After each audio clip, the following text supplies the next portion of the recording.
कर किसान भाइयों के मदद के लिए खड़ी रहेगी। मैं मानता हूं कि ये कदम किसान की आय दोगुना करने में बहुत उपयोगी होगा, क्योंकि जो किसान बैंक से ऋण नहीं लेते हैं उनको भी ये फायदा होने वाला है। बैंक के कर्ज की माफी सिर्फ एक बार होती है। बैंक के कर्ज माफ करने से उन्हीं किसानों को फायदा होता है जो ऋण लेते हैं। देश के करोड़ों किसान ऐसे हैं जो ऋण नहीं लेते हैं। करीब 50% किसान ऐसे हैं जो ऋण नहीं लेते हैं, उनको तक भी ये फायदा पहुंचेगा और ये फायदा हर साल पहुंचेगा। ये योजना है, जैसे मनरेगा हर साल होती है इसी तरह से ये योजना हर साल रहेगी। तो मैं मानता हूं एक लंबे समय के लिए किसानों को सहायता देने की ये योजना देश के हर गरीब किसान के लिए, छोटे किसान के लिए बहुत, उनको इनपुट्स के लिए, किसान को खेती की शुरुआत करने के लिए बहुत मददरूप होगी। इसके साथ कामधेनु संवर्धन आयोग बनाकर प्रधानमंत्री जी ने गौ संवर्धन के लिए बहुत बड़ा कदम उठाया है।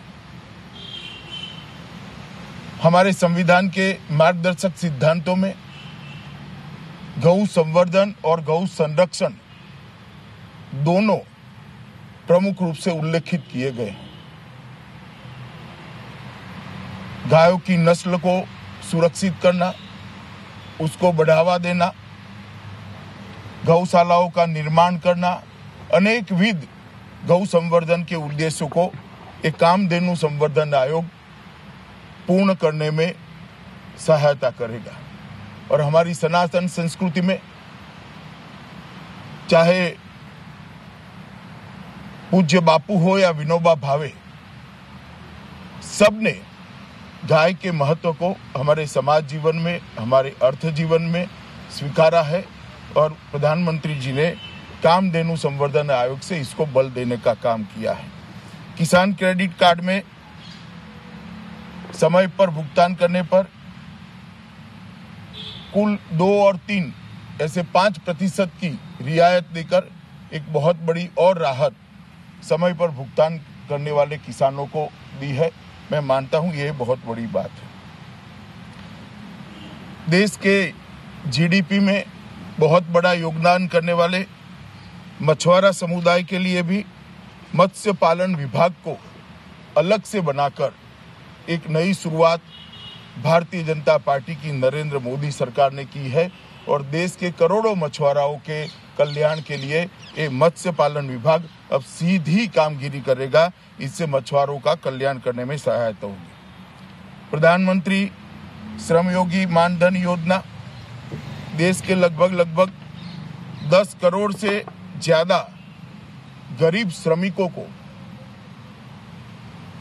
60 साल की आयु के बाद 3,000 रुपये का पेंशन, जिसमें उनके जितना ही कंट्रीब्यूशन भारत सरकार करेगी, ये बहुत बड़ी रियायत देने वाला है। छोटा सा ठेला चलाने वाला, पग रिक्शा चलाने वाला, छोटे छोटे काम करने वाले, खुदरा मजदूरी करने वाले सभी श्रमिकों की वृद्धावस्था में ये 3 रुपया उनकी वृद्धावस्था को पार करने में बहुत सहायता करेगा।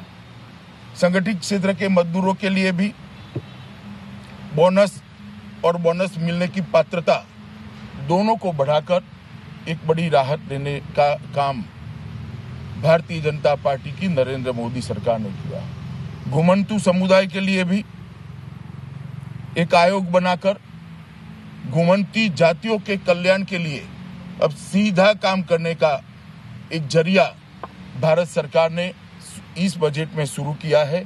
मैं मानता हूं कि घुमंतु जातियों के लिए भी ये बहुत बड़ी बात है।